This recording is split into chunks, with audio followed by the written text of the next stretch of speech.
경이로운 현실이 목도되고 있습니다.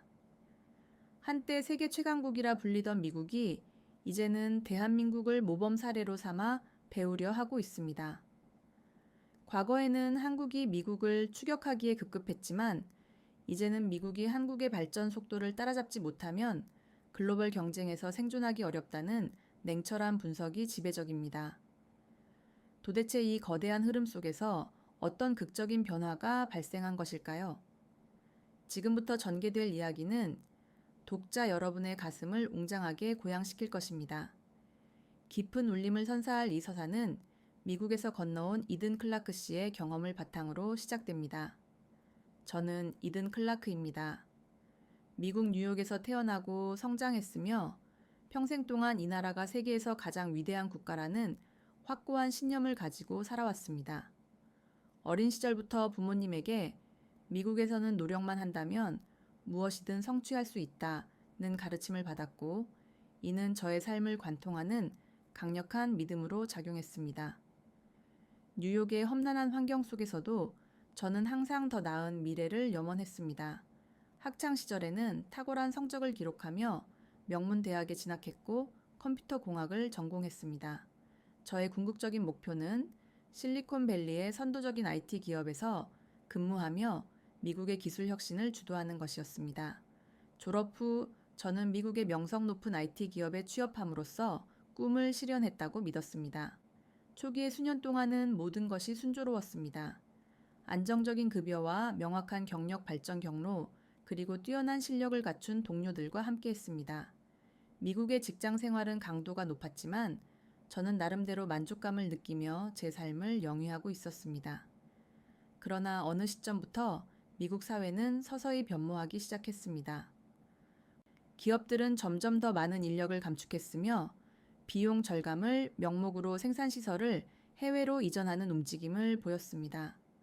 저 또한 처음에는 나의 실력이라면 안전할 것이라고 낙관했습니다. 하지만 그 믿음은 오래가지 못했습니다. 어느 날 회사에서 긴급 이사회가 소집되었습니다. 이사회는 금번 분기 실적이 저조하여 대규모 구조 조정을 단행할 예정임을 발표했습니다. 이 말이 발표되자마자 사무실 전체는 무거운 침묵에 잠겼습니다. 동료들은 깊은 불안감을 감추지 못했고 저 역시 심장이 내려앉는 듯한 충격을 받았습니다. 몇 주 후 회사는 최종적인 감원 명단을 공표했고 저의 이름 또한 그 명단에 포함되어 있었습니다. 이든 유감스럽게도 이번 구조조정 대상에 포함되었습니다. 이 한마디로 저는 하루아침에 직장을 잃은 실업자 신세가 되었습니다. 평생을 성실하게 일하며 달려온 결과가 겨우 유감이라는 단어 한마디뿐이라니 허탈감과 격렬한 분노가 동시에 밀려왔습니다. 그러나 더 심각한 문제는 이때부터 시작되었습니다. 미국에서 직장을 상실한다는 것은 단순한 실업 상태를 넘어 삶의 근간 자체가 흔들린다는 것을 의미했습니다. 회사에 재직 중일 때는 의료보험이 제공되었으나 실직하는 순간부터 그 혜택은 즉시 소멸했습니다. 즉, 간단한 병원 진료조차 엄청난 경제적 부담으로 다가온다는 뜻이었습니다. 감기 치료에 수백 달러가 청구되고 응급실 방문에는 수천 달러가 발생하는 미국의 의료 시스템.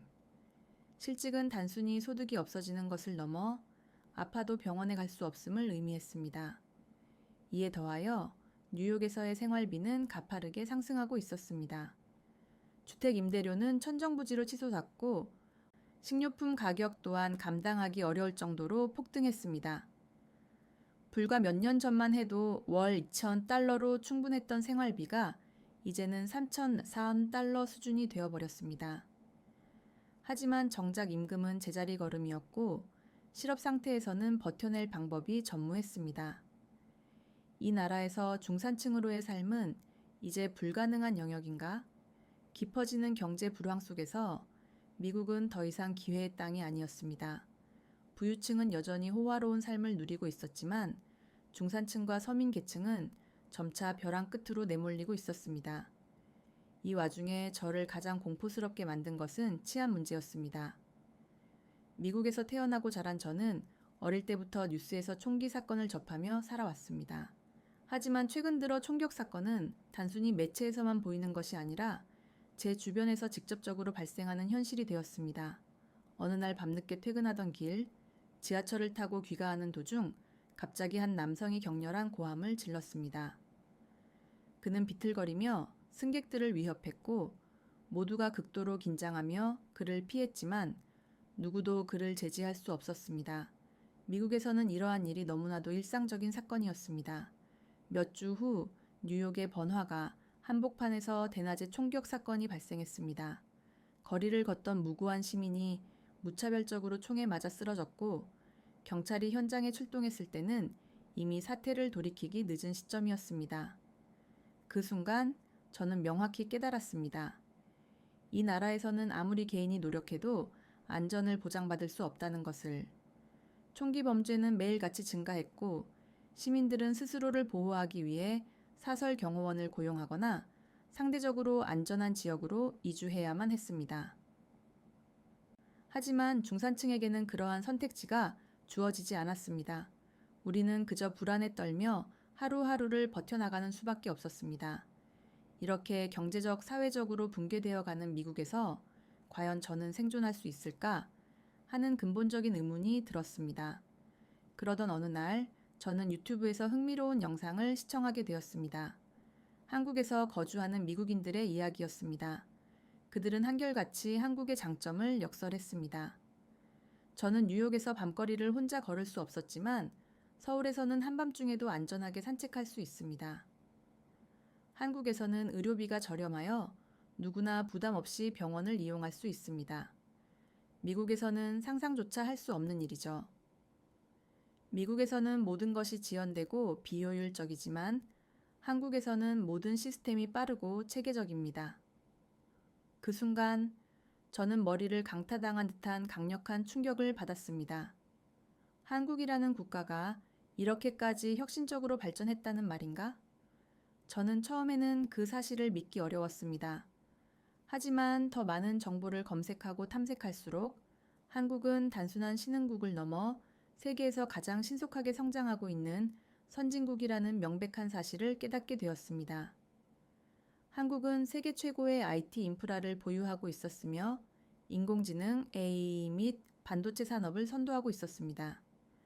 무엇보다 한국은 심야에도 여성들이 홀로 보행할 수 있을 정도로 안전한 사회라는 점이 저에게 가장 깊은 인상을 남겼습니다. 그리고 저는 점차 깊은 고민에 잠기기 시작했습니다. 그 당시에는 미처 인지하지 못했습니다. 이 선택이 저의 인생 전체를 근본적으로 변화시킬 것이라는 사실을. 한국에 대해 탐색할수록 저의 사고는 점점 더 복잡해졌습니다. 미국에서의 삶은 점차 불안정해지고 있었고 미래에 대한 희망의 실마리는 점점 희미해지고 있었습니다. 그러나 당장 한국으로 향한다는 것은 낯선 나라에서 모든 것을 처음부터 다시 시작해야 한다는 의미였기에 결코 쉬운 결정이 아니었습니다. 언어 지식도 전무했고 문화도 완전히 달랐습니다. 과연 그곳에서 내가 원하는 삶을 실현할 수 있을까? 이러한 고민을 안고 몇 주 동안 저는 한국 관련 정보를 집중적으로 탐색했습니다. 유튜브에는 한국에서 활동하는 외국인들의 경험담이 본물처럼 쏟아졌고 SNS에서는 한국이 얼마나 역동적으로 성장하는 나라인지를 보여주는 영상이 끊임없이 업로드되었습니다. 한국은 AI와 반도체 기술에서 세계 최고 수준을 유지하고 있다. 한국의 IT 인프라는 미국을 능가하며 스타트업 지원이 매우 활발하다. 한국에서는 밤에도 여성이 혼자 다닐 수 있을 정도로 치안이 안전하다. 그 모든 이야기들이 사실이라면 한국은 정말 새로운 기회를 포착할 수 있는 최적의 장소일지도 모른다는 기대감이 생겨났습니다. 하지만 이러한 생각을 친구들과 가족들에게 이야기했을 때 그들의 반응은 한결같이 부정적이었습니다. 이든, 너 지금 제정신인가? 가장 먼저 격렬하게 반응한 사람은 저의 절친한 친구 마크였습니다. 마크는 저와 함께 IT 업계에서 일했으며 저와 마찬가지로 실업자가 된 후 힘든 시간을 보내고 있었습니다. 저는 그에게 처음으로 한국에 대해 알아보고 있다는 이야기를 꺼냈습니다. 한국? 그 작은 나라에서 내가 무슨 일을 할 수 있겠어? 저는 반박했습니다. IT 산업은 한국이 미국보다 더 빠르게 성장하고 있어. 지금 미국은 불황이지만 한국은 여전히 AI와 반도체 산업에 대한 투자가 활발하고 기회도 많다고 해. 그러자 마크는 냉소적으로 고개를 저었습니다.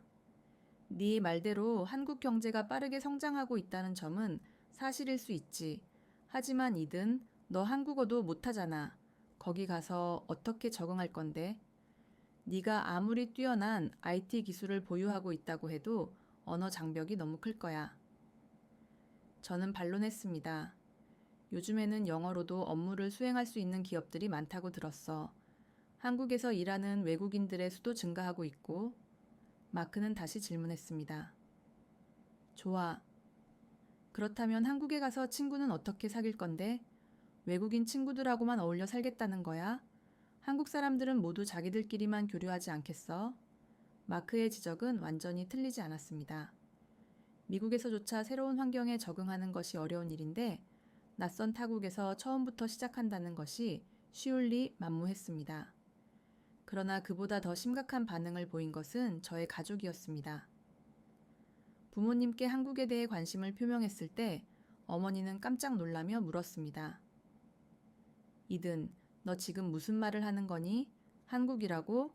저는 차분하게 답했습니다. 네, 어머니.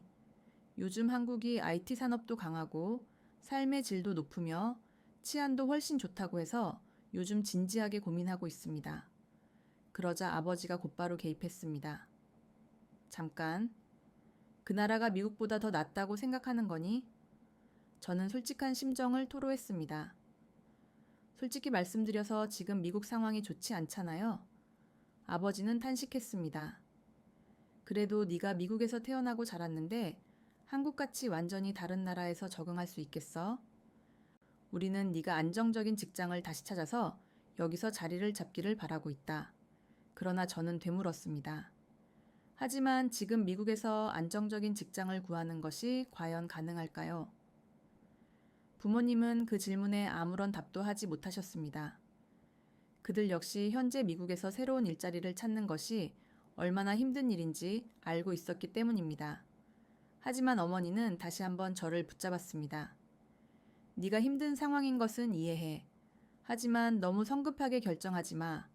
한국이 좋다고는 해도 네가 지금까지 살아온 곳은 미국이잖아. 모든 것을 버리고 떠난다는 게 쉬운 일이겠니? 저는 답했습니다. 저도 고민하고 있어요, 엄마. 아직 확실하게 결정한 건 아니고요. 다만 한국이 저에게 더 나은 기회를 제공할 수도 있을 것 같아서요. 그날 밤 저는 혼자 깊은 고뇌에 빠졌습니다. 정말 떠나는 것이 현명한 정답일까? 분명 한국은 기회의 땅처럼 보였지만 동시에 저는 불안했습니다. 마크와 부모님의 걱정이 완전히 근거 없는 것은 아니었기 때문입니다. 만약 한국에서 적응에 실패하면 어떻게 될까? 만약 한국에서도 재차 실패한다면 나는 어디로 가야 할까? 지금 이 시점에 떠나는 것이 내게 맞는 최선의 선택일까? 저는 아직 결정을 내리지 못한 차에 다시 컴퓨터를 켜고 한국에 대한 정보를 탐색하기 시작했습니다. 그때까지도 저는 몰랐습니다. 이 고뇌의 시간이 저의 인생을 완전히 뒤바꿀 중대한 결정이 될 것이라는 것을요. 한국에 대해 고민하는 시간이 길어질수록 저의 머릿속은 더욱 복잡해졌습니다. 떠나야 할까? 아니면 익숙한 이 땅, 미국에서 다시 한번 도전해야 할까? 부모님과 친구들은 모두 만류했지만 미국의 냉혹한 현실을 직시할수록 한국이 저에게 더 나은 선택지일 수 있다는 생각이 지속적으로 제 마음을 지배했습니다. 결정적인 계기가 마련되었습니다.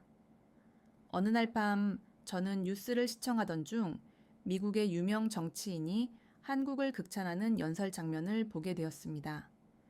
그는 미국을 다시 일으켜 세우기 위해서는 한국을 배워야 합니다. 라고 역설했습니다. 이 정치인은 한국을 경제적, 군사적으로 강력한 국가로 평가하며 한국처럼 성장하고 혁신하지 않으면 미국은 글로벌 경쟁에서 뒤처질 것이라고 강조했습니다. 그는 한국과의 동맹을 강조했고 한국의 역동적인 경제 성장을 높이 평가하고 있었습니다. 하지만 이번 연설에서는 더욱 직접적인 표현이 등장했습니다. 우리는 한국을 따라잡아야 합니다. 한국은 반도체, IT, 배터리 산업에서 세계를 주도하고 있으며 심지어 자동차 산업에서도 미국을 앞서고 있습니다. 우리는 이러한 현실을 인정해야 합니다. 그 말을 듣는 순간 저는 온몸에 강한 전율을 느꼈습니다. 미국 대통령까지 인정할 정도라면 정말 한국이 미래의 기회를 선점한 나라라는 뜻이 아닌가? 그 연설 이후 저는 한국과 관련된 더 많은 정보를 집중적으로 찾아보기 시작했습니다. 놀랍게도 한국을 찬양하는 것은 그 정치인뿐만이 아니었습니다. 바이든 정부에서도 한국과의 협력을 강조하며 반도체, 배터리, AI 산업에서 한국과의 파트너십이 필수적이라는 공식 발표를 했습니다. 실제로 미국의 반도체 법안에서도 삼성과 SK 하이닉스 같은 한국 기업들의 역할이 핵심적으로 강조되고 있었으며 미국 정부는 한국 기업들이 미국에 투자하도록 적극적으로 요청하고 있었습니다. 이것이 의미하는 바는 단 하나였습니다. 미국이 한국을 필요로 한다는 것입니다. 과거에는 한국이 미국을 배우고 추격하던 나라였지만 이제는 미국이 한국을 배우려 하는 시대가 도래한 것입니다. 저는 계속해서 관련 기사들을 탐독했습니다. 한국 배터리가 없으면 미국 전기차 산업이 마비된다. 삼성이 없으면 미국 반도체 산업도 존속할 수 없다. 그리고 특히 한국의 의료 시스템, 미국이 배워야 한다는 마지막 기사는 저에게 지대한 충격을 안겨주었습니다. 미국에서는 의료비 부담이 너무 커서 중산층조차 병원 가는 것을 두려워하는 것이 현실이었습니다. 그런데 한국에서는 누구나 합리적인 비용으로 양질의 의료 서비스를 받을 수 있다는 사실을 깨닫게 되었습니다. 이러한 기사들을 읽을수록 저의 머릿속에는 하나의 생각이 확고하게 자리 잡기 시작했습니다. 미국에서 답을 찾을 수 없다면 한국에서 새로운 기회를 모색해야 하지 않을까. 그리고 마침내 제가 한국행을 결심하게 된 결정적인 순간이 찾아왔습니다. 그날도 저는 한국 관련 유튜브 영상을 찾아보며 심사숙고하고 있었습니다. 그런데 한 미국 경제 전문가가 한국에 대해 분석하는 영상을 보게 되었습니다. 그는 이렇게 말했습니다. 과거에는 한국이 미국을 따라가려 했지만 이제는 미국이 한국을 따라가지 않으면 미래를 설계할 수 없는 시대가 되었습니다. 그 말을 듣는 순간 저는 확신을 얻었습니다. 그래, 미국조차 한국을 배우려 하는데 나는 왜 아직도 고민만 하고 있지? 그렇게 저는 단호하게 결심했습니다. 미국에서는 희망이 없다. 나는 한국에서 새롭게 시작할 것이다. 그리고 바로 그날 밤 저는 한국행을 결심했습니다. 더 이상 주저할 이유가 없었습니다. 제가 찾던 기회는 미국이 아니라 한국에 있음을 명확히 확신했기 때문입니다. 한국행을 결심한 순간부터 저의 인생은 신속하게 움직이기 시작했습니다. 몇 주 전까지만 해도 끊임없이 고민만 하던 제가 이제는 직접 비자를 신청하고 한국에서의 생활을 준비하는 과정에 착수했습니다. 가장 먼저 비자 문제를 해결해야 했습니다. 미국 시민권자인 저는 한국에서 취업 활동을 하기 위해 이 세븐 취업 비자를 신청해야 했습니다. 서류 준비부터 면접까지 결코 쉽지 않은 과정이었지만 다행히 한국에서 저를 채용하기로 결정한 회사에서 적극적으로 도움을 주었고 절차는 예상보다 순조롭게 진행되었습니다. 비자를 신청하는 동안 한국에서 머물 거주지를 구해야 했습니다. 한국에 가본 경험이 전무했기 때문에 어떤 지역에서 살아야 할지 막막했습니다. 서울은 거대하고 복잡했지만 인터넷을 통해 외국인들이 많이 거주하는 지역을 탐색하면서 점차 감을 잡을 수 있었습니다. 다행히 회사와 인접한 곳에 원룸 형태의 주거 공간을 구할 수 있었고 한국의 깔끔한 주거 환경과 체계적인 보안 시스템이 잘 갖추어져 있다는 점이 특히 마음에 들었습니다. 뉴욕에서는 항상 집 주변의 치안을 우려해야 했지만 한국에서는 그러한 불안감이 없을 것 같았습니다. 출국 준비를 진행하면서 가족과 친구들에게 작별 인사를 고해야 했습니다. 엄마, 아빠, 저 한국으로 떠나요. 부모님은 여전히 걱정스러운 표정을 감추지 못했습니다. 특히 어머니는 마지막 순간까지 저를 붙잡으며 재차 물었습니다. 정말 괜찮겠니? 네가 낯선 나라에서 잘 적응할 수 있을까? 저는 답했습니다. 엄마, 저도 물론 두렵긴 해요. 하지만 미국에서는 더 이상 답이 보이지 않아요. 한국에서는 적어도 새로운 기회가 존재할 것 같습니다. 아버지는 한동안 침묵을 지키다가 무거운 목소리로 입을 열었습니다. 네 선택이니 우리가 뭐라고 할 수는 없지만 그래도 조심해라. 언제든 돌아올 수 있다는 것을 잊지 말고. 그 말을 듣는 순간 저도 모르게 감정이 북받쳐 올랐습니다. 저는 단순히 여행을 떠나는 것이 아니었습니다. 완전히 새로운 삶을 시작하러 가는 것이었습니다. 친구들과도 마지막 만남을 가졌습니다. 절친한 친구 마크와 뉴욕에 뵈서 맥주를 마시며 우리는 서로의 미래에 대해 담소를 나누었습니다. 너 진짜 한국으로 가는구나. 저는 말했습니다. 그래, 이제 미국에서는 더 이상 힘이 남아있지 않은 것 같아. 한국에서 새롭게 시작해 보려고. 마크는 씁쓸한 미소를 지었습니다. 솔직히 나도 네가 부럽다. 나도 떠나고 싶지만 쉽지 않잖아. 우리는 한동안 말없이 맥주잔을 기울였습니다. 미국에서 함께 힘든 시간을 견뎌온 친구와의 작별이 현실로 다가오는 순간 마음은 무거워졌습니다. 출국 전날 밤 저는 마지막으로 뉴욕 거리를 걸었습니다. 이 도시에서 저는 꿈을 꾸었고 성공을 향해 전력 질주했습니다. 하지만 이제 이곳을 뒤로하고 떠납니다. 거리는 여전히 화려한 불빛으로 가득했지만 곳곳에는 노숙자들이 자리 잡고 있었고 경찰차의 사이렌 소리가 끊임없이 울려 퍼지고 있었습니다. 이곳은 변화했습니다. 아니, 어쩌면 제가 이제야 이 도시의 진정한 민낯을 보게 된 것일지도 모릅니다. 잘 있어, 뉴욕. 나는 이제 새로운 곳으로 향한다. 다음 날 저는 공항에 도착했습니다. 체크인을 하고 출국 게이트를 통과하는 순간 저의 가슴은 기대감으로 두근거렸습니다. 한국행 항공기에 탑승하며 저는 창밖을 바라보았습니다. 정말 가는구나. 항공기가 이륙하자 뉴욕의 스카이라인이 점차 멀어져 갔습니다. 기내에서 제공된 기내식을 먹으며 저는 한국에서의 새로운 생활을 상상했습니다. 한국의 거리, 한국의 사람들, 그리고 한국에서 제가 만들어갈 새로운 미래. 한국에서는 내 삶이 완전히 달라질 수 있을까? 그 물음에 대한 답을 찾기 위해 저는 이제 새로운 세계로 발걸음을 옮기고 있었습니다. 항공기가 인천국제공항 활주로에 착륙하는 순간 저는 깊이 숨을 들이마셨습니다. 긴 비행 끝에 마침내 한국에 도착한 것입니다. 창밖으로 보이는 공항은 믿을 수 없을 정도로 깨끗하고 체계적으로 정돈되어 있었습니다. 뉴욕의 존 F 케네디 JFK, 공항에서 출발했을 때의 그 혼잡함과는 완전히 달랐습니다. JFK 공항은 곳곳이 노후화되어 있었고 체크인 카운터마다 길게 늘어선 대기줄과 직원들의 불친절한 태도 때문에 출국 절차가 한없이 지연되었었습니다. 하지만 인천공항은 확연히 달랐습니다. 비행기에서 내리자마자 저는 또 한 번 경이로움에 놀랄 수밖에 없었습니다. 공항이 이렇게 청결할 수 있다고?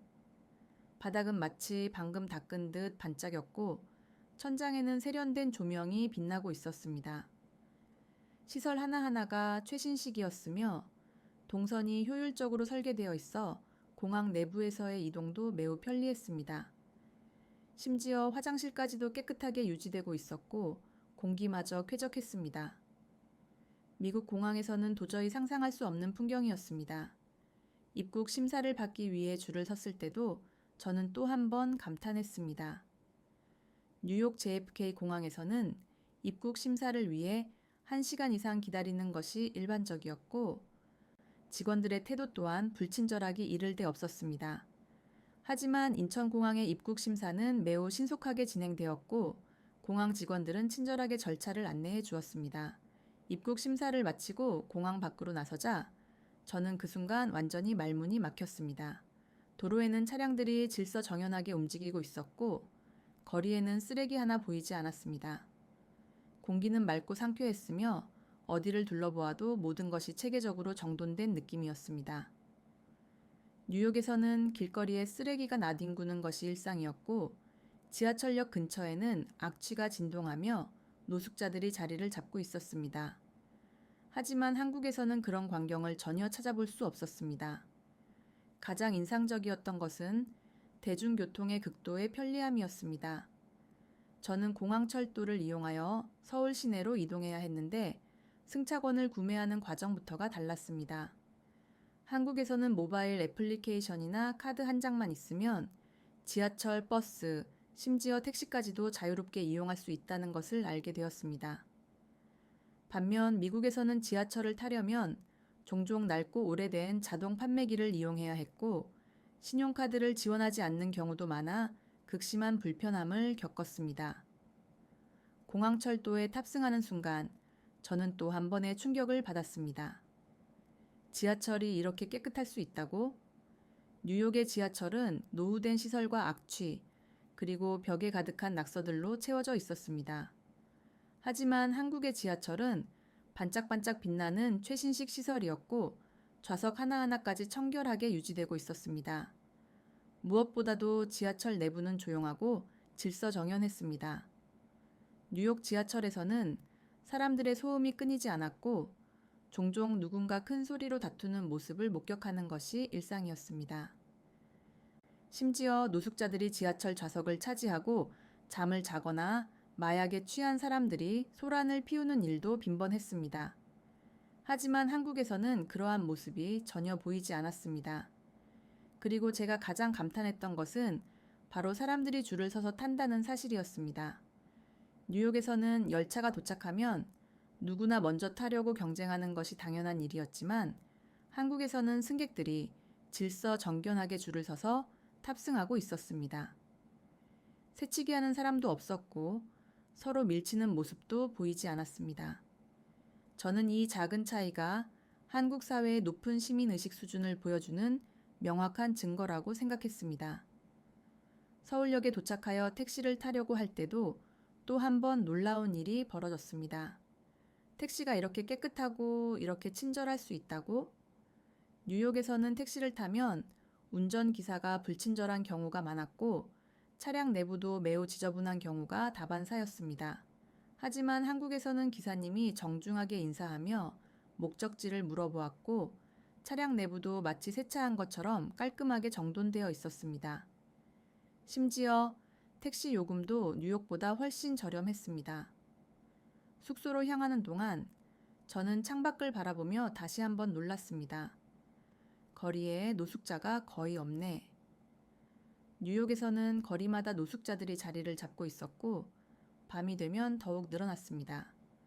하지만 한국에서는 거리의 노숙자들의 모습이 거의 눈에 띄지 않았습니다. 거리는 깔끔하게 정돈되어 있었고 차량과 보행자들이 각자의 규칙을 준수하며 이동하고 있었습니다. 숙소에 도착한 후에도 한국의 체계적인 시스템과 철저한 보안 관리에 다시 한번 감탄할 수밖에 없었습니다. 아파트 단지에는 전자보안 시스템이 완벽하게 구축되어 있었고 엘리베이터 이용 시에도 무한 카드가 필수적이었습니다. 뉴욕에서는 도둑이 들까봐 항상 현관문을 두세 겹으로 잠그고 살아야 했지만 한국에서는 보안이 철저하게 유지되고 있었습니다. 침대에 눕자마자 저는 그제야 모든 것이 현실로 실감났습니다. 나는 정말 한국에 왔구나. 그리고 단 하루 만에 저는 확신했습니다. 내가 이곳에 오길 정말 잘했구나. 뉴욕에서는 매일같이 범죄와 치안을 걱정해야 했고 경제적으로도 불안정한 미래를 마주해야 했습니다. 하지만 한국에서는 깨끗한 거리, 질서 정연한 사회 시스템, 효율적인 대중교통, 그리고 무엇보다 안전한 환경의 모든 것을 보장해주고 있었습니다. 그 순간 저는 제 인생에서 가장 중대한 결정을 내렸다는 것을 깨달았습니다. 이곳이 바로 내가 정착할 곳이다. 한국에서의 생활이 본격적으로 시작되면서 저는 미국에서 경험하지 못했던 새로운 것들을 하나씩 접하게 되었습니다. 한국은 단순히 기술적으로 발전한 나라가 아니라 시스템 자체가 체계적이고 효율적인 사회라는 것을 매일같이 실감하게 되었죠. 한국에서 생활하려면 가장 먼저 해결해야 할 필수적인 절차가 있었습니다. 바로 은행 계좌, 개설과 외국인 등록증 발급입니다. 미국에서는 은행 계좌를 개설하려면 복잡한 서류 작업과 긴 대기 시간이 필요했습니다. 한 번은 계좌 개설을 위해 2시간이나 기다린 적도 있었습니다. 하지만 한국에서는 완전히 달랐습니다. 은행에 도착하자 은행원은 친절하게 절차를 설명해 주었고 서류를 제출한 지 불과 30분 만에 계좌가 개설되었습니다. 이게 정말 끝이라고? 너무나 신속하게 끝난 절차에 저는 순간 당황할 정도였습니다. 심지어 모바일 뱅킹까지 즉시 연동되었고 스마트폰 앱 하나로 송금과 결제가 가능했습니다. 미국에서는 송금을 하면 상대방이 돈을 받기까지 하루 이틀이 소요되었지만 한국에서는 실시간 송금이 가능하다는 점이 저를 또 한 번 놀라게 했습니다. 그 다음은 외국인 등록증 발급이었습니다. 한국에서는 장기 체류 외국인이 등록증을 발급받아야 하는데 저는 절차가 복잡할 것이라고 예상했습니다. 하지만 관공서에서는 이미 외국인을 위한 체계적인 서비스가 완벽하게 준비되어 있었습니다. 번호표를 뽑고 기다리는 동안 전광판에는 대기 순번과 예상 대기 시간이 명확하게 표시되었고 직원들은 친절하게 안내해 주었습니다. 미국에서 관공서 업무를 처리하려면 몇 시간 동안 줄을 서서 기다려야 하는 것이 일반적이었고 심지어 담당자의 태도나 기분에 따라 서비스의 질이 크게 달라지는 경우도 있었습니다. 하지만 한국에서는 체계적이고 신속한 시스템 덕분에 행정 절차가 너무나도 쉽게 진행되었습니다. 한국은 기본적인 시스템 자체가 효율적으로 짜여 있구나. 이것이 제가 한국에서 가장 먼저 깨달은 핵심이었습니다. 은행 업무를 마친 후 저는 점심 식사를 해결하기 위해 근처 편의점에 들렀습니다. 한국에서는 편의점 문화가 매우 발달되어 있다고 들었지만 직접 경험해 보니 상상을 초월하는 수준이었습니다. 이게 정말 편의점이라고? 편의점에는 간편하게 먹을 수 있는 다양한 즉석 식품들이 가득했고 전자레인지와 뜨거운 물을 사용할 수 있는 공간까지 마련되어 있었습니다. 심지어 편의점에서 라면을 조리하여 바로 먹을 수 있는 테이블까지 구비되어 있었습니다. 미국의 편의점은 단순히 간식을 구매하는 곳이었지만 한국의 편의점은 작은 식당, 카페, 슈퍼마켓이 통합된 완벽한 생활 공간이었습니다. 그리고 무엇보다도 가격이 매우 저렴했습니다. 뉴욕에서는 샌드위치 하나를 사려면 최소 $10 이상이 필요했지만 한국에서는 3,000대 4,000원이면 든든한 한 끼 식사를 해결할 수 있었습니다. 그날 저녁에는 한국 음식점을 찾아갔습니다. 저는 한식이 제 입맛에 맞을지 걱정했지만 생각보다 너무나 맛있었습니다. 가장 놀라웠던 점은 밑반찬이 무료로 제공된다는 것이었습니다. 미국에서는 추가 반찬을 주문하면 비용이 발생하는 것이 일반적이었지만 한국에서는 기본으로 제공되는 반찬을 무료로 더 달라고 요청할 수도 있었습니다. 이렇게 생활의 작은 부분 하나하나가 한국이 얼마나 편리하고 체계적인 사회인지를 명확하게 보여주고 있었습니다. 저는 한국에 오기 전에 이미 미국에서 한국 회사로의 취업을 확정한 상태였습니다. 사실 한국에서 외국인이 취업을 하기 위해서는 기업의 채용 승인과 비자 발급이 필수적이었기 때문에 저는 미리 한국 기업과 화상 면접을 진행하고 취업이 확정된 후에 비자를 신청했습니다. 제가 취업한 곳은 서울에 위치한 AI 기반 IT 스타트업이었습니다. 한국은 AI, 반도체, 배터리 산업이 급속도로 성장하는 국가였으며 특히 IT 스타트업 환경이 매우 활발하게 조성되어 있다는 점이 저를 한국으로 이끌었습니다. 첫 출근 날 저는 사무실에 들어서면서 또 한 번 놀랐습니다. 이게 회사라고?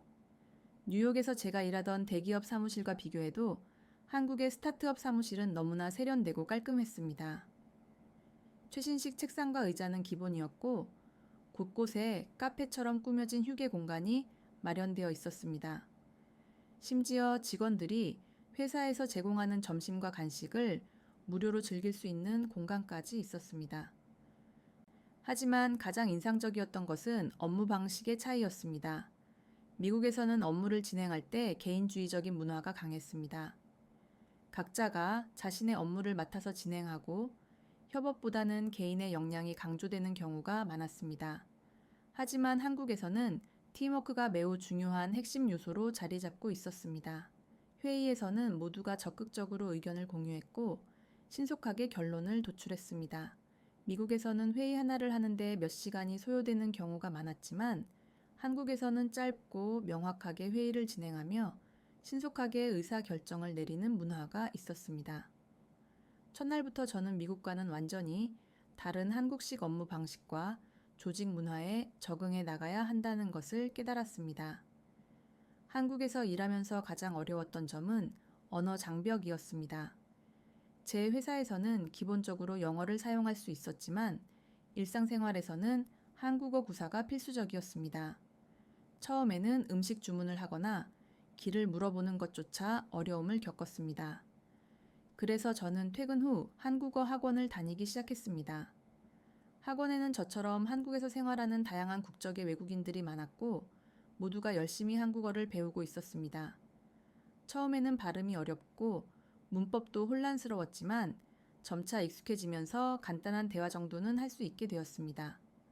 한국어를 배운다는 것은 단순히 언어를 익히는 것이 아니라 이 사회에 적응해 가는 과정이구나. 그렇게 저는 한국에서의 생활을 하나씩 배우고 점차 적응해 나아가고 있었습니다. 미국에서는 늘 불안했던 미래였지만 한국에서는 안정감과 희망을 느낄 수 있는 생활이 시작되고 있었습니다. 이곳에서라면 나는 다시 꿈을 꿀 수 있을 것 같다는 강한 생각이 들었습니다. 한국에 도착한 지 얼마 되지 않았을 때였습니다. 저녁 식사를 마치고 숙소로 돌아가던 길, 저는 문득 한 가지 사실을 깨달았습니다. 이 시간에 내가 이렇게 여유롭게 걸어 다닐 수 있다니. 시간을 확인하니 밤 11시가 넘었습니다. 하지만 거리는 여전히 활기찼고 사람들은 삼삼오오 모여 웃으며 대화를 나누고 있었습니다. 여성들끼리 늦은 시간까지 길거리에서 쇼핑을 하고 있었고 젊은 학생들이 노트북을 들고 카페에서 공부를 하고 있었습니다. 거리를 따라 늘어선 편의점과 음식점에는 여전히 손님들이 드나들고 있었습니다. 그 순간 뉴욕의 밤거리가 머릿속에 떠올랐습니다. 뉴욕에서는 해가 지면 모든 것이 달라졌습니다. 아무리 사람이 많은 번화가라도 밤이 되면 범죄의 위험을 회피하기 위해 모두가 긴장해야 했습니다. 특히 저는 뉴욕 지하철을 이용할 때마다 항상 경계를 늦출 수 없었습니다. 뉴욕에서는 밤늦게 지하철을 타다가 강도를 만나거나 술 취한 사람이 소란을 피우는 일이 흔했습니다. 한 번은 지하철에서 집으로 돌아가던 중 어떤 남성이 갑자기 고함을 지르며 승객들을 위협하는 일이 발생했습니다. 사람들은 재빨리 자리를 피했지만 경찰이 출동하기 전까지는 누구도 안전을 보장받을 수 없었습니다.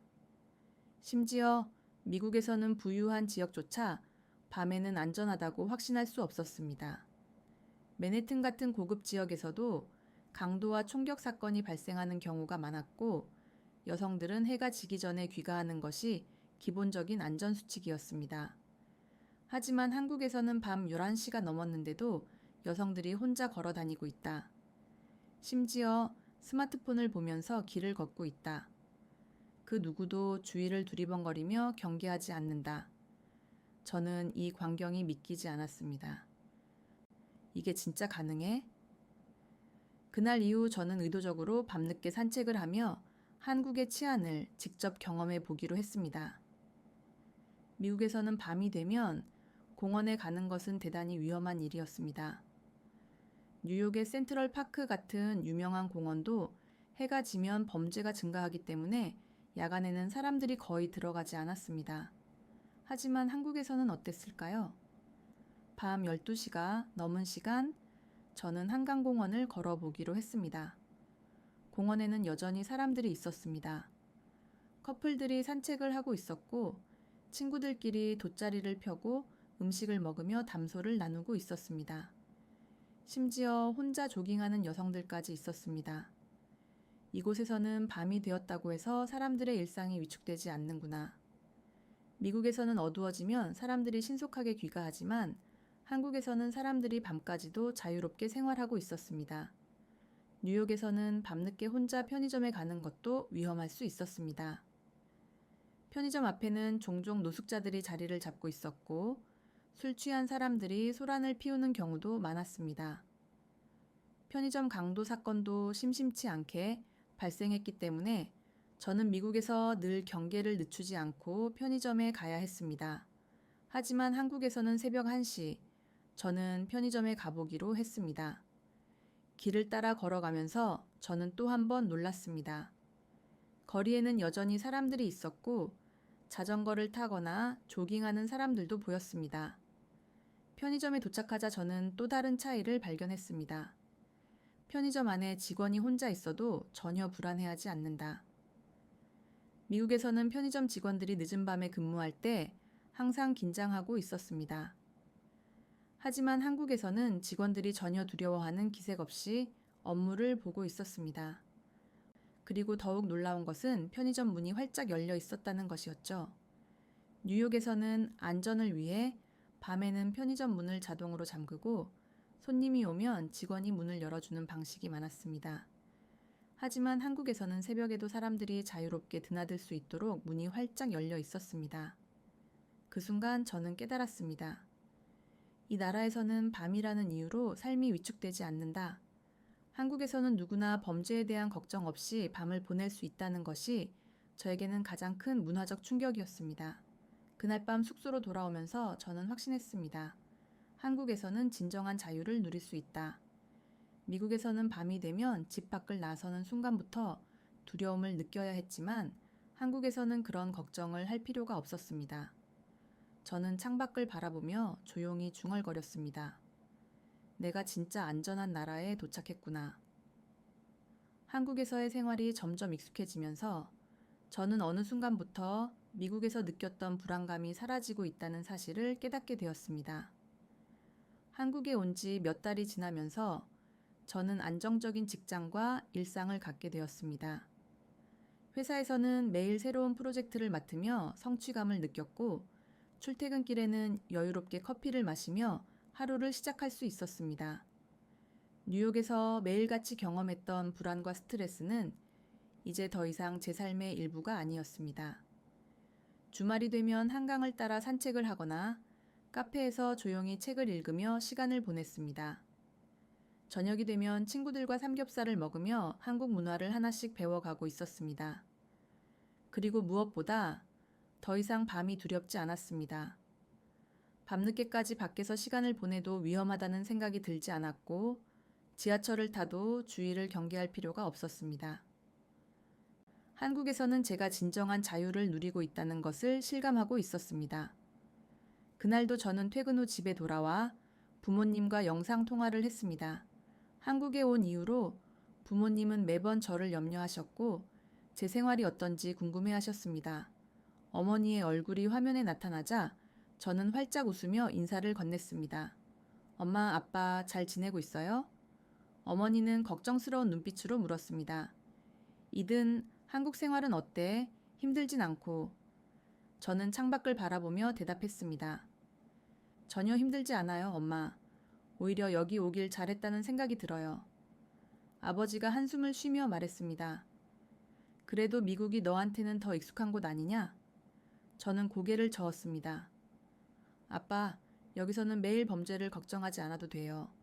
밤에도 혼자 안전하게 걸어 다닐 수 있고 생활도 안정적이에요. 미국에서는 늘 미래가 불안했지만 한국에서는 뭔가 확신이 생겨요. 내가 올바른 선택을 했다는 확신이요. 어머니는 제 말을 듣고는 한동안 아무 말도 하지 않으셨습니다. 그러다가 조용히 고개를 끄덕이셨습니다.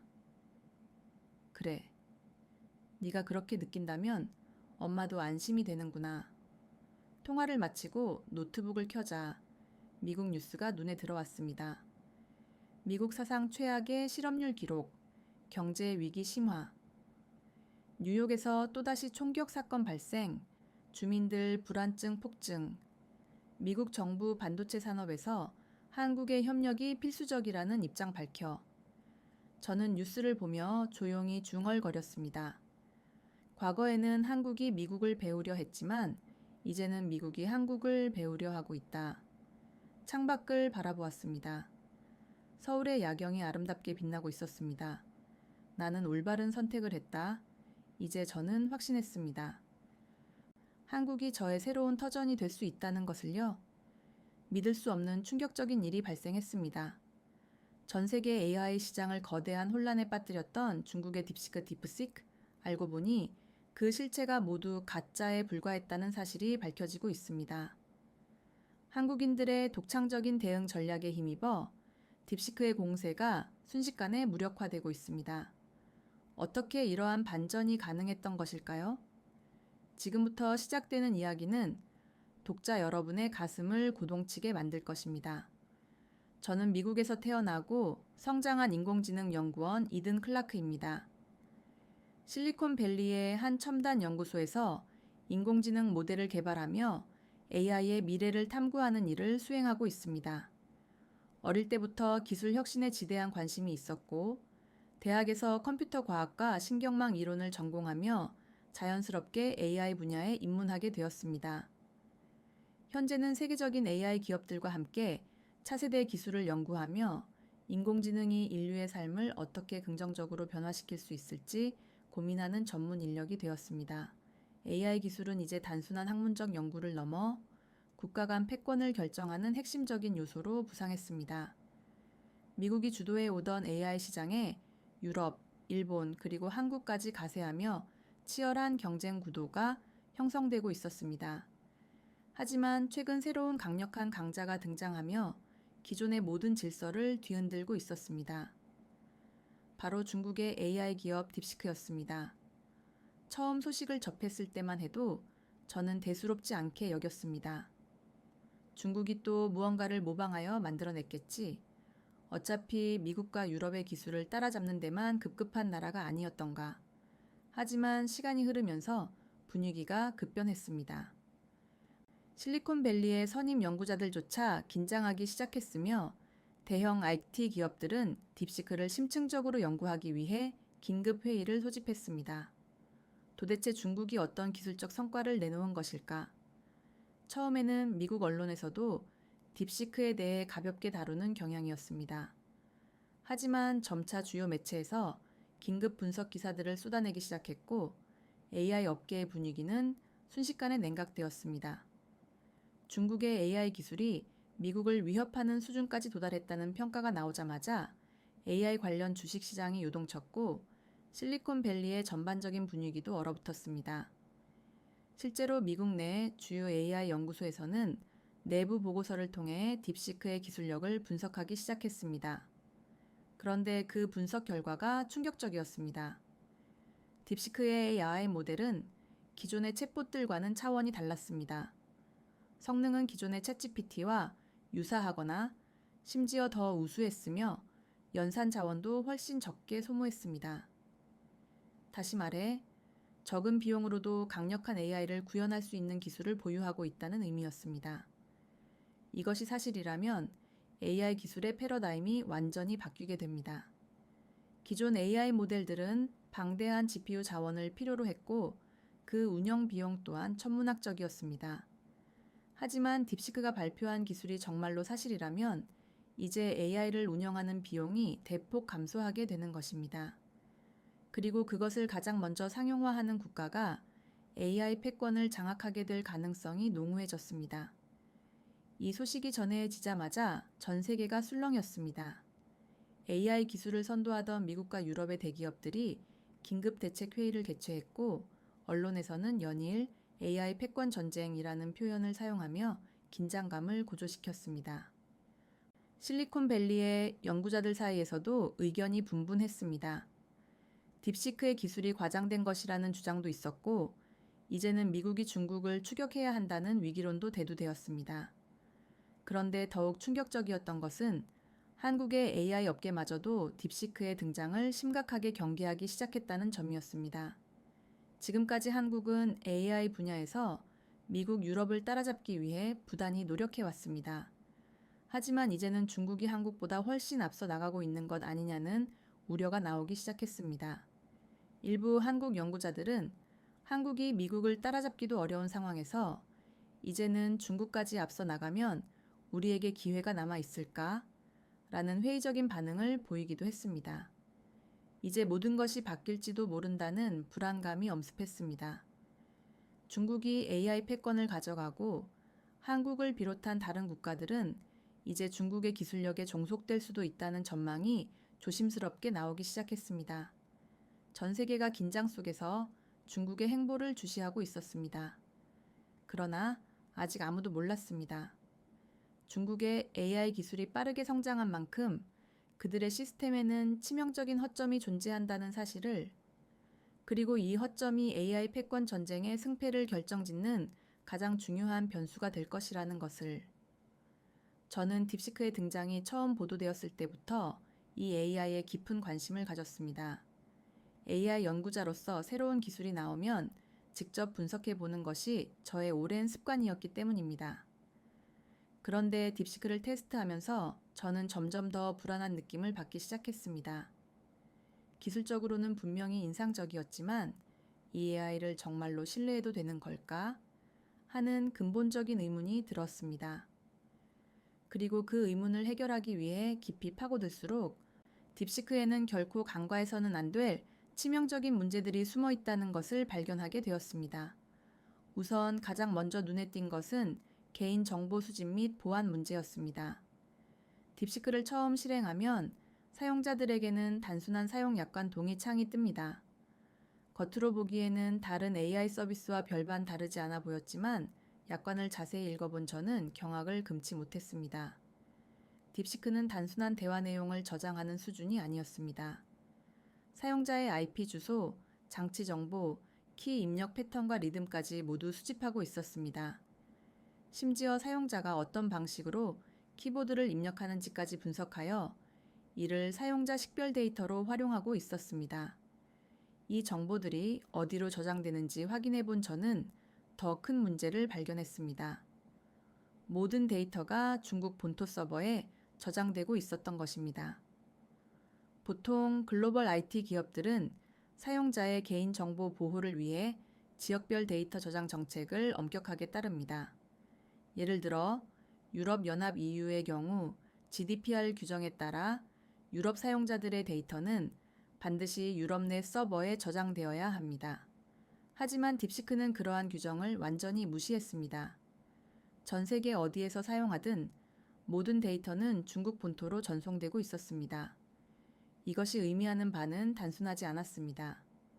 중국은 사이버 보안법에 따라 정부가 필요하다고 판단하면 자국 내 서버에 저장된 모든 데이터를 검열할 수 있는 권한을 가지고 있습니다.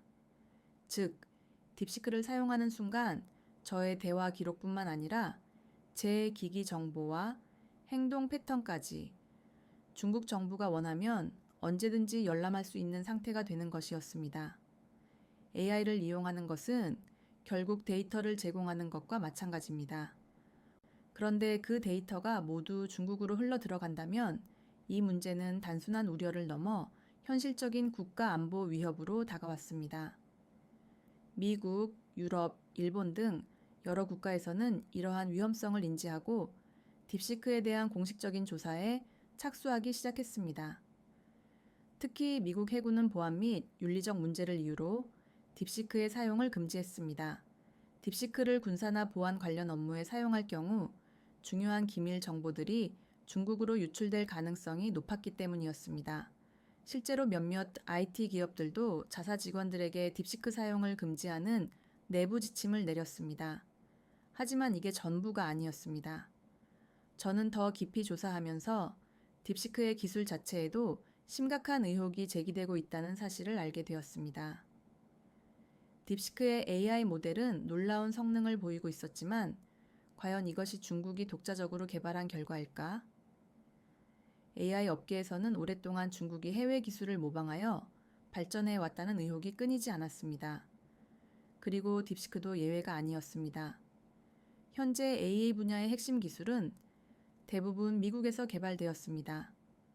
챗GPT를 개발한 오픈AI, 구글의 딥마인드, 마이크로소프트 등이 AI 연구를 선도하고 있었고, 이들은 수십 년간의 연구와 막대한 투자 끝에 현재의 기술을 확립했습니다. 그런데 중국은 AI 연구에 막대한 자본을 투자했음에도 불구하고 오랫동안 미국을 따라오지 못하고 있었습니다. AI 모델을 개발하는 데 필요한 대량의 데이터, 연산 자원, 그리고 최고 수준의 연구 인력이 부족했기 때문입니다.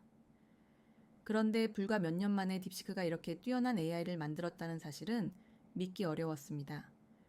그런데 의심을 뒷받침할 만한 단서들이 발견되었습니다. AI 업계에서는 딥시크가 오픈 AI의 독점 모델을 무단으로 활용하여 개발되었을 가능성이 크다는 의혹이 제기되었습니다. 현재 오픈 AI와 마이크로소프트는 딥시크가 데이터를 무단으로 수집했는지에 대한 조사를 진행 중입니다. 더욱이 딥시크의 AI 모델이 정말 독자적인 것이라면 질문에 대한 답변 정확도 또한 높아야 합니다. 하지만 이 부분에서도 심각한 문제가 드러났습니다.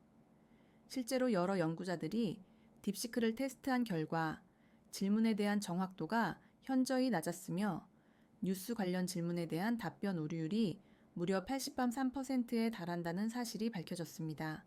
AI의 신뢰성을 평가하는 가장 중요한 요소 중 하나는 정보의 정확성입니다. 기존의 AI 모델들도 완벽하지는 않지만 적어도 신뢰할 수 있는 정보에 기반하여 답변을 제공합니다. 하지만 딥시크는 그렇지 않았습니다. 특정 정치적 질문에는 답변을 회피하거나 심지어 아예 조작된 정보를 제공하기도 했습니다. 예를 들어 중국 정부의 불리한 사건을 질문하면 딥시크는 관련 정보를 차단하거나 아예 존재하지 않는다고 답했습니다. 결국 딥시크는 단순한 AI 기술의 발전이 아니라 중국 정부의 검열 정책과 맞물려 AI를 활용한 정보 통제 수단이 될 가능성이 높은 서비스였습니다. 단순히 뛰어난 AI를 개발하는 것을 넘어 글로벌 데이터를 수집하고 정보를 조작하며 나아가 중국이 원하는 방향으로 여론을 형성할 가능성까지 내포하고 있는 것이었습니다. 이 모든 사실을 알게 된 후 저는 더 이상 딥시크를 단순한 AI 기술로만 바라볼 수 없었습니다. 처음에는 단순한 기술적 성취라고 생각했던 것이 점차 거대한 문제로 보이기 시작했습니다. 그리고 저는 결심했습니다. 이 문제를 반드시 세상에 알려야 한다고. 딥시크는 단순한 AI 기술이 아닙니다. 이것은 세계 AI 시장의 판도를 뒤흔들고 글로벌 데이터를 흡수하며 특정 세력이 정보를 통제하는 거대한 프로젝트일 수도 있습니다. 하지만 아직 아무도 이 문제의 심각성을 제대로 인지하지 못하고 있었습니다. 딥시크를 분석하면서 저는 점점 더 불안해졌습니다. 기술적으로는 인상적이었지만 그 기반이 된 연구의 출처가 불분명했고 보안 문제도 심각했습니다. 게다가 개인정보 유출 문제까지 떠오르니 도저히 신뢰하고 사용할 수 없는 AI라는 결론이 내려졌습니다. 그러던 중 저는 또 다른 충격적인 소식을 접하게 되었습니다.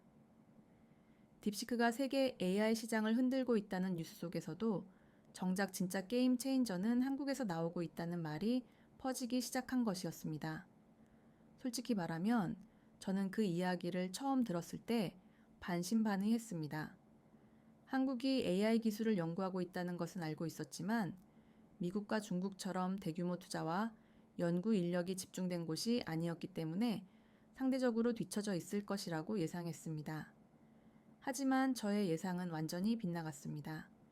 한국의 표준과학연구원과 연세대학교 연구진이 발표한 양자 컴퓨터 기반 AI 시스템은 지금까지의 모든 AI 모델과는 차원이 다른 혁신이었습니다. 기존 AI 모델들은 대규모 GPU 연산을 필요로 했고 이 때문에 운영 비용이 막대했습니다. 하지만 한국 연구진이 개발한 AI는 광자 기반 연산 시스템을 사용하여 기존보다 훨씬 적은 전력과 비용으로 더 강력한 연산 성능을 구현할 수 있었습니다.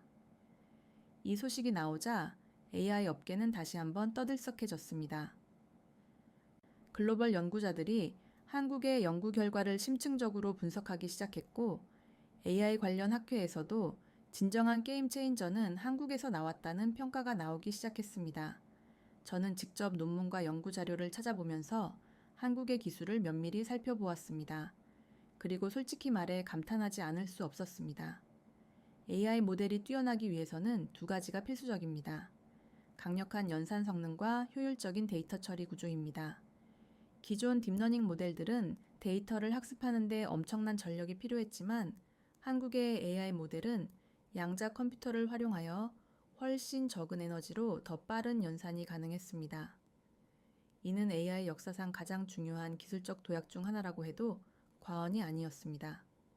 가장 놀라웠던 점은 이 기술이 단순한 실험이 아니라 실제 상용화를 위한 단계에 진입하고 있다는 사실이었습니다. 한국 연구진들은 이미 다양한 산업과 협업하여 이 AI 모델을 의료, 금융, 로봇, 보안 시스템 등에 적용하려 하고 있었습니다. 저는 계속해서 자료를 읽어 내려가면서 스스로도 믿기 힘들 만큼 감탄하고 있었습니다. 제가 미국에서 연구를 하며 늘 고민했던 문제들이 한국에서는 이미 해결되고 있었습니다. 기존 AI의 한계라고 생각했던 것들이 한국 연구진들에게는 극복할 수 있는 도전 과제였던 것입니다. 그리고 저는 한 가지 중요한 사실을 깨달았습니다. 지금까지 AI 패권 경쟁은 미국과 중국의 싸움으로만 인식되었지만 실제로는 한국이 그 판도를 완전히 뒤집고 있을지도 모른다는 것이었습니다.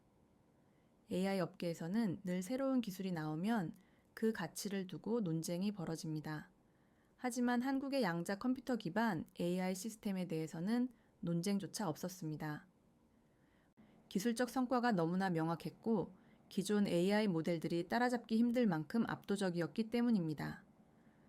저는 문득 이런 생각이 들었습니다. 이제 AI 기술 패권의 중심이 한국으로 이동할 수도 있겠구나. 지금까지 미국이 주도해왔던 기술 경쟁에서 한국은 완전히 새로운 방식으로 혁신을 만들어내고 있었습니다. 연구가 공개된 후 미국과 유럽의 AI 연구자들은 한국과 협력하기 위해 적극적으로 움직이기 시작했습니다. 그리고 저는 연구자로서 이러한 흐름을 직접 목격하면서 스스로에게 질문을 던졌습니다. 내가 AI 연구자로서 지금 가장 중요하게 여겨야 할 것은 무엇일까? 이제는 과거처럼 단순히 미국과 중국이 경쟁하는 시대가 아니었습니다. 진정한 혁신이 어디에서 발현되는지를 직접 보고 그 변화를 경험하고 배우는 것, 그것이야말로 지금 저에게 가장 필수적인 일이었습니다. 저는 한국의 AI 연구를 더욱 심도 있게 파고들기로 결심했습니다. 그리고 더 놀라운 것들이 저를 기다리고 있었습니다. 한국이 AI 기술에서 이렇게 강력한 존재감을 드러내고 있다면 실생활에서 활용되는 AI 서비스들은 어떤 수준일까 궁금해졌습니다. 그러던 중 한국에서 자체 개발한 AI 서비스 중 하나인 리튼 WRTN이라는 플랫폼이 있다는 이야기를 들었습니다. 처음에는 단순한 AI 글쓰기 보조 도구 정도로 생각했습니다. 미국에도 비슷한 서비스들이 많았기 때문에 저는 리튼도 그저 한국어에 특화된 AI일 것이라고 예상했습니다. 하지만 자세히 조사해보면 볼수록 제 생각이 완전히 오판이었다는 것을 깨닫게 되었습니다. 리튼은 단순한 AI 글쓰기 보조 도구가 아니었습니다. 이 AI는 기존의 AI 글쓰기 서비스들과는 근본적으로 다른 방식으로 설계되어 있었습니다. 단순히 문장을 완성해 주는 것을 넘어 사용자의 생각을 깊이 있게 분석하고 논리적으로 정리해 주는 기능이 있었습니다. 특히 생성 AI 기술을 활용하여 사용자가 원하는 스타일과 맥락을 정확히 이해하고 맞춤형 결과물을 만들어낸다는 점이 놀라웠습니다. 저는 직접 리튼을 사용해 보기로 했습니다. 첫 번째 테스트로 간단한 기사 작성을 시켜보았습니다. 놀랍게도 리튼은 단순한 문장 생성이 아니라 기사 전체의 논리적인 흐름까지 고려해서 글을 창조해 주었습니다. 기존 AI들이 단순히 키워드 위주로 텍스트를 생성하는 것과는 완전히 달랐습니다. 문장의 연결이 자연스러웠고 문체도 사용자의 요구에 맞게 변형할 수 있었습니다. 그러나 제가 진짜 감탄하게 된 순간은 리튼의 컨텍스트 기반 글쓰기 기능을 발견했을 때였습니다. 보통 AI 글쓰기 서비스들은 사용자가 문장을 입력하면 그 뒤를 이어주는 방식으로 작동합니다. 하지만 리튼은 한 걸음 더 나아가 사용자가 작성한 전체적인 문맥을 완벽히 파악한 뒤 가장 적절한 방향으로 내용을 전개해 나갔습니다. 심지어 사용자가 전달하고자 하는 감정을 분석하여 문체와 표현까지 정교하게 조절할 수 있었습니다. 저는 이 기능이 얼마나 정확한지 테스트해 보기 위해 리튼에게 감성적인 스토리를 써줘라고 요청했습니다. 그러자 이 AI는 마치 인간이 쓴 것처럼 감정이 풍부한 문장을 만들어냈습니다. 단순히 문장을 생성하는 것이 아니라 이야기의 분위기를 조절하고 감정을 전달하는 방식이 기존 AI들과 완전히 차별화되었습니다. 이 AI는 단순한 글쓰기 도구가 아니라 마치 창작의 파트너와 같은 존재였습니다. 그렇다면 리튼이 어떻게 이런 혁신적인 기능을 구현할 수 있었을까요? 저는 한국의 AI 연구 성과를 더 깊이 조사하며 이 질문에 대한 해답을 찾기 시작했습니다. 그리고 한국의 AI 기술이 단순히 하드웨어나 양자 컴퓨팅에 국한된 것이 아니라 소프트웨어 분야에서도 세계적인 수준에 도달했다는 사실을 깨닫게 되었습니다. 리튼을 개발한 한국의 AI 연구팀은 기존 AI 모델이 가진 한계를 극복하기 위해 독자적인 자연어 처리 기술을 개발했고, 이를 통해 보다 인간과 가까운 방식으로 글을 생성하는 AI를 만들었습니다. 그리고 이 AI의 진정한 강점은 단순한 기술적 성취가 아니었습니다. 리튼은 단순히 텍스트를 만들어주는 것이 아니라 인간의 창의성을 돕는 도구로 설계되었다는 점에서 극명하게 차별화되었습니다.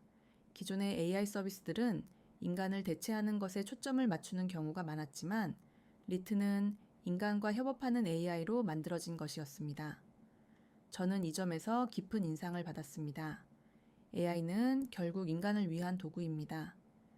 단순히 글을 자동으로 생성하는 AI가 아니라 인간이 더 나은 글을 쓸 수 있도록 지원하는 AI야말로 진정한 혁신이라고 생각했습니다. 그리고 저는 스스로에게 질문을 던졌습니다. 왜 이런 독창적인 기술이 한국에서 나오고 있는 걸까? 리튼을 조사하면 할수록 한국의 AI 기술이 얼마나 빠른 속도로 발전하고 있는지 실감할 수 있었습니다. 단순히 최신 기술을 추격하는 것이 아니라 새로운 기술적 패러다임을 만들고 있다는 강렬한 느낌을 받았습니다. 이제 저는 확신할 수 있었습니다. AI 패권 경쟁에서 한국은 더 이상 후발주자가 아니었습니다. 오히려 새로운 기준을 확립하고 그 방향을 선도하는 국가가 되어가고 있었습니다. 한국의 AI 연구진들은 이미 우리가 상상하지 못한 방식으로 미래를 구축해 나가고 있었고, 저는 이 변화를 직접 목격하며 감탄할 수밖에 없었습니다. 리튼을 연구하면서 저는 한국이 AI 분야에서 얼마나 혁신적인 성과를 내고 있는지 실감하고 있었습니다. 하지만 그러던 중 또 하나의 충격적인 사실을 알게 되었습니다. 중국이 한국의 AI 연구 데이터를 절취하기 위해 지속적으로 사이버 공격을 시도하고 있었다는 것이었습니다. 처음 이 소식을 들었을 때 저는 믿기지 않았습니다. 아무리 AI 기술이 중요하다 해도 한 국가가 다른 국가의 연구 데이터를 훔치기 위해 직접 해킹을 시도한다는 것은 상상하기 어려운 일이었습니다. 하지만 자료를 조사하면 할수록 이 일이 단순한 소문이 아니라 실제로 벌어지고 있는 심각한 문제라는 것을 깨닫게 되었습니다. 한국의 주요 AI 연구기관들은 이미 여러 차례 중국발 해킹 시도를 성공적으로 차단한 기록이 있었습니다. 특히 리튼과 같은 고급 AI 모델을 연구하는 연구소들이 주요 표적이 되었다는 사실이 밝혀졌습니다.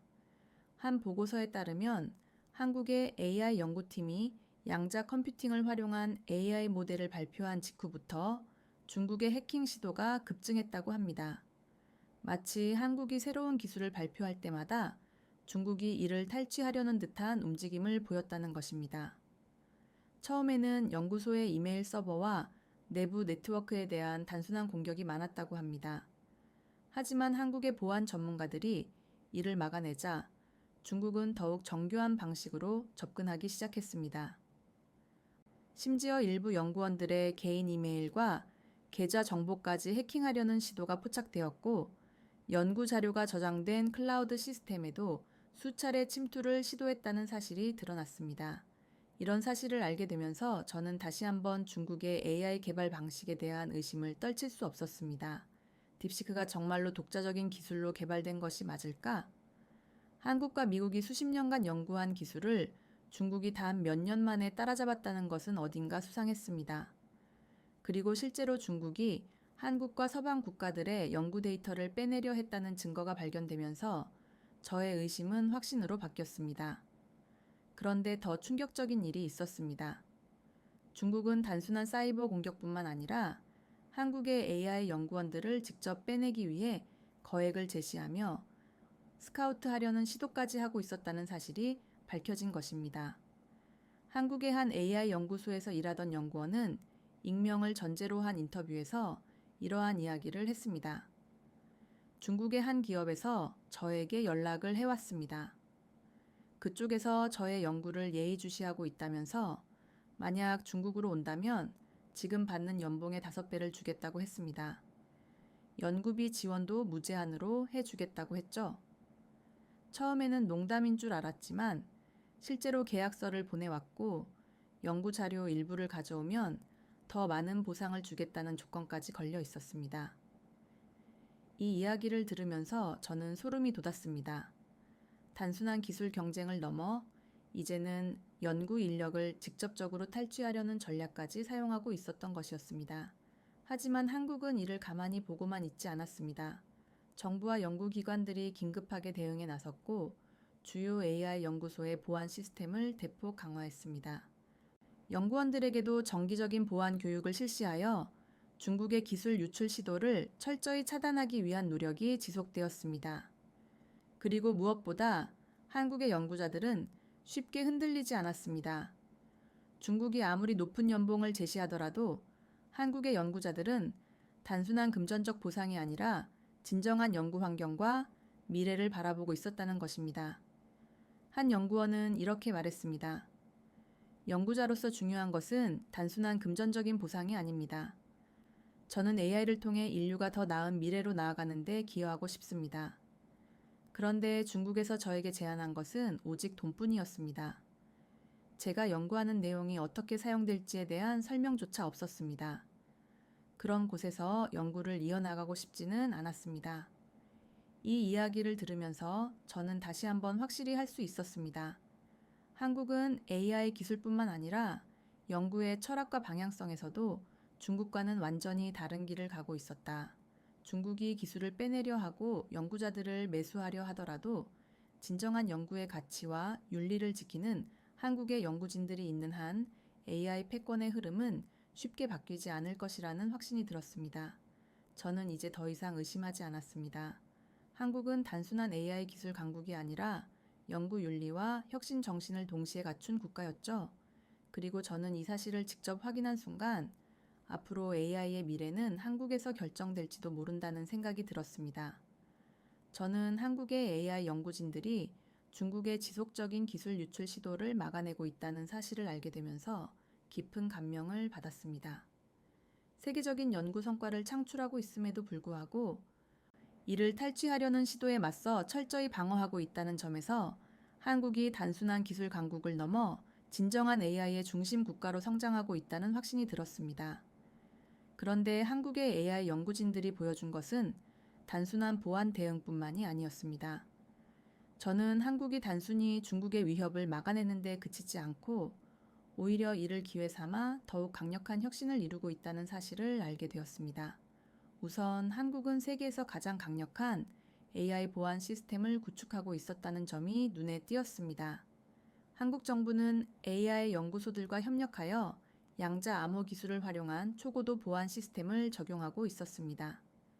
기존의 해킹 기술로는 뚫을 수 없는 보안 체계를 AI 연구에 접목하여 어떤 외부 공격도 한국의 AI 연구 데이터를 가져갈 수 없도록 철저히 방어하고 있었습니다. 한국의 연구진들은 기존 AI의 한계를 뛰어넘는 새로운 AI 기술을 개발하며 오히려 중국보다 한 발 앞서 나가고 있었습니다. 저는 그 중에서도 AI 반도체 기술의 발전에 특히 주목하게 되었습니다. 지금까지 AI의 성능을 높이는 핵심 요소는 GPU였습니다. 하지만 한국은 여기서 한 걸음 더 나아가 차세대 AI 반도체인 뉴로모픽 칩 비안을 개발하는 데 성공했습니다. 기존의 AI 반도체는 단순히 연산 속도를 높이는 방식이었지만 한국이 개발한 뉴로모픽 칩은 인간의 두뇌처럼 스스로 학습하고 에너지 효율이 극도로 높아진 AI 연산을 가능하게 만드는 차세대 기술이었습니다. 이 기술이 발표되자 전 세계 AI 업계가 충격에 빠졌습니다. 미국과 유럽의 연구진조차 우리가 상상만 했던 기술을 한국이 먼저 현실화했다며 감탄을 금치 못했습니다. AI 반도체 시장에서 절대적인 우위를 차지하고 있던 엔비디아 조차 한국의 기술이 본격적으로 상용화될 경우 AI 반도체 시장의 패권이 바뀔 수도 있다며 긴장하기 시작했습니다. 그뿐만이 아니었습니다. 한국의 AI 연구진들은 자연어 처리, NLP 분야에서도 혁신적인 성과를 이루어냈습니다. 지금까지 자연어 처리 기술은 영어 기반으로 연구된 것이 대부분이었습니다. 하지만 한국은 동양어 기반의 AI 모델을 세계 최초로 완성하며 한국어뿐만 아니라 중국어, 일본어, 태국어, 베트남어까지 모두 높은 수준으로 이해하고 응답할 수 있는 AI를 개발했습니다. 이 소식이 전해지자 동남아시아와 일본에서 한국의 AI 모델을 적극적으로 도입하려는 움직임이 시작되었습니다. 기존에는 영어 기반 AI 모델을 번역해서 사용해야 했지만 한국의 AI는 아시아권 언어를 원어민 수준으로 이해할 수 있기 때문에 더욱 정밀한 답변을 제공할 수 있었습니다. 그리고 무엇보다도 한국의 AI 모델들은 윤리성과 신뢰성을 최우선으로 고려하여 설계되었습니다. 한국은 AI가 편향적인 정보를 생성하지 않도록 윤리적 가이드라인을 설정하고 AI가 학습하는 데이터마저도 철저하게 검증하여 왜곡된 정보가 섞이지 않도록 설계했습니다. 이에 반해 중국의 AI 모델들은 정부 검열에 의해 특정 정보들을 차단하거나 편향된 답변을 내놓는 경우가 많았습니다. 이 차이는 AI의 신뢰성에서 극명하게 드러났습니다. 한국의 AI 연구팀이 진행한 실험에서 중국의 AI 모델들은 질문의 83%에서 사실과 다른 정보를 제공하는 오류를 범했지만 한국의 AI 모델들은 같은 실험에서 95% 이상의 정확도를 기록하며 글로벌 AI 신뢰도 평가에서 1위를 차지했습니다. 이제 저는 확신할 수 있었습니다. AI의 미래는 한국에서 만들어지고 있었다. 중국이 아무리 기술을 탈취하려 해도 한국의 연구진들은 이를 뛰어넘는 혁신을 이루며 한계를 돌파하고 있었습니다. 그리고 이제는 단순히 AI 기술을 따라가는 것이 아니라 AI의 새로운 기준을 만들어가고 있었습니다. 더 놀라운 것은 한국의 AI 연구진들은 이 모든 기술을 독자적으로 개발하고 있다는 점이었습니다. 미국과 유럽이 거대 기업 중심으로 AI를 연구하는 것과 달리 한국은 스타트업과 대학 연구팀, 정부 연구기관이 긴밀히 협력하여 AI 기술을 발전시키고 있었습니다. 이 덕분에 기술의 발전 속도가 훨씬 빠르고 다양한 분야에 응용할 수 있는 가능성이 열려 있었습니다. 이 모든 것을 직접 조사하고 경험하면서 저는 한국이 단순한 IT 강국을 넘어 진정한 AI 기술의 중심 국가로 도약하고 있다는 확신을 가지게 되었습니다. 그리고 저는 생각했습니다. 앞으로 AI 기술에 패권을 쥐는 국가는 단순히 빠른 컴퓨팅 기술을 가진 나라가 아니라 AI를 통해 인류의 미래를 어떻게 바꿀 수 있는지 고민하는 나라가 될 것이다. 그리고 그 나라가 바로 한국이 될 것이라는 사실을 저는 이제 더 이상 의심하지 않았습니다. 저는 지금까지 AI 연구자로서 수많은 혁신을 지켜봤습니다. 실리콘밸리에서 오픈 AI의 연구가 처음 발표되었을 때, 구글 딥마인드가 바둑에서 인간을 이겼을 때, 그리고 마이크로소프트가 초거대 AI 모델을 선보였을 때도 큰 충격을 받았습니다. 하지만 이번만큼은 달랐습니다. 처음 한국의 AI 연구를 조사하기 시작했을 때 저는 단순한 호기심에서 출발했습니다. 딥시크라는 중국 AI 모델이 등장하면서 한국이 AI 경쟁에서 밀리고 있다는 이야기를 들었기 때문입니다. 하지만 연구를 거듭할수록 그리고 한국의 기술을 깊이 알아가면서 저는 지금까지 가졌던 모든 선입견을 송두리째 부숴야 했습니다. 한국은 AI 분야에서 단순한 도전자가 아니었습니다. 한국은 이미 게임의 룰을 바꾸고 있는 혁신 국가였습니다. 그동안 세계 AI 시장은 거대한 자본력과 컴퓨팅 자원을 가진 미국과 중국의 싸움이라고만 생각했습니다. 하지만 한국의 연구진들은 이를 완전히 다른 방식으로 해결하고 있었습니다. 누구보다도 빠르게 새로운 기술을 개발하고 인간 중심의 AI 시스템을 구축하며 강력한 보안 체계로 자국의 연구를 지켜내고 있었습니다. 중국이 기술을 훔쳐가려고 수없이 시도했지만 한국은 오히려 그 위기를 기회 삼아 더 강력한 기술을 만들어내고 있었습니다. 무엇보다도 감동적이었던 것은 한국의 AI 연구자들이 가진 철학이었습니다. 그들은 AI를 단순한 도구가 아니라 인류가 더 나은 미래로 나아가기 위한 동반자로 보고 있었습니다. 리튼을 개발한 연구팀은 AI를 통해 인간의 창의성을 확장하는 방법을 고민했고, 양자 컴퓨터 기반 AI 연구진들은 연산의 한계를 뛰어넘어 AI를 더욱 정밀하고 강력한 도구로 만들고 있었습니다. 그리고 무엇보다 한국은 AI 기술을 독점하지 않으려 하고 있었습니다. 미국이나 중국과 달리 한국은 AI 기술을 오픈소스로 공개하고 전 세계 연구진들이 함께 발전시킬 수 있도록 지원하고 있었습니다. AI 기술이 특정 국가나 기업에 의해 독점될 위험을 막기 위해 한국의 연구진들은 기술 공유와 협력을 최우선으로 하고 있었습니다. 이러한 태도는 AI 업계에서도 큰 반향을 일으켰습니다. 전 세계 연구자들은 한국의 연구 방식에 주목하기 시작했습니다. 미국, 유럽, 일본의 연구자들이 한국과의 협력을 요청하고 있었고, 심지어 한국에서 AI를 배우기 위해 직접 연구소로 찾아오는 외국 연구진들도 늘어나고 있었습니다. 이제 저는 확신할 수 있었습니다. AI의 미래는 한국에서 결정될 것이다. 기술력만 뛰어난 것이 아니라 연구 철학과 윤리적 가치까지 지키는 나라. 해킹과 기술 유출의 위협 속에서도 국권이 AI 주권을 지켜내는 나라. 그리고 세계와 협력하며 AI를 인류를 위한 도구로 만들어가는 나라. 그 나라가 바로 대한민국이었습니다. 저는 실리콘밸리에서 AI 연구를 해왔지만 이번 기회를 통해 한국이야말로 진정한 AI 혁신 국가라는 사실을 깨닫게 되었습니다. 앞으로 AI 기술이 어떻게 발전할지, 어느 나라가 주도권을 잡을지는 아무도 장담할 수 없습니다. 하지만 한 가지 분명한 것은 이제 AI의 중심에는 반드시 한국이 존재할 것이라는 사실입니다. 제가 이 연구를 시작하기 전 한국의 AI 기술이 이 정도로 발전해 있을 것이라고는 상상조차 하지 못했습니다. 하지만 지금 저는 확신합니다. AI 혁신의 새로운 시대가 열리고 있다. 그리고 그 시대의 중심에는 대한민국이 있다라고 말이죠. 오늘 이든 클라크 씨의 심도 있는 분석과 감동적인 사연은 여기까지입니다.